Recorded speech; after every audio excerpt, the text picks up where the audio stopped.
સુરતના ઉધના વિસ્તારમાં આવેલ હરિનગર 2 માં ઘરફોડ ચોરી કરનાર 3 આરોપીઓને પકડી પાડતી ઉધના પોલીસ. સુરતના ઉધના વિસ્તારમાં આવેલ હરિનગર 2 હેતલ એપાર્ટમેન્ટમાં પ્રવેશ કરી સોનાની ચેન, બુટ્ટી, પેન્ડલ, ચાંદીની પાયલ જેની કિંમત રૂપિયા આશરે 57,000ની મત્તાનો ઘરફોડ ચોરી કરેલ મુદ્દામાલ સાથે 3 આરોપીઓ ઝડપાયા. તારીખ 23/3/2026ના કલાક 8:45 વાગ્યાથી કલાક 15:30 વાગ્યા દરમિયાન ફરિયાદીશ્રીના ઘરમાંથી અજાણ્યા ચોર ઈસમો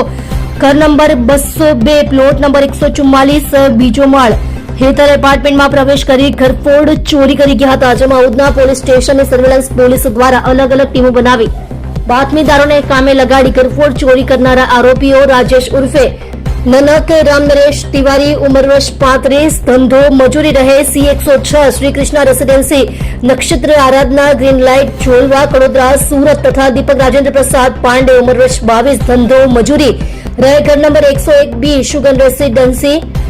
શ્રીનિવાસ સોસાયટી, કડોદરા, સુરતનું વતન, ગામ ડોમરપુર, કલૈયા, થાના જિલ્લો ભદોઈ, યુપી નાઓને પકડી પાડી ચોરીમાં ગયેલ મુદ્દામાલ બાબતે પૂછપરછ કરતા ચોરીનો મુદ્દામાલ ખરીદી કરનાર આરોપી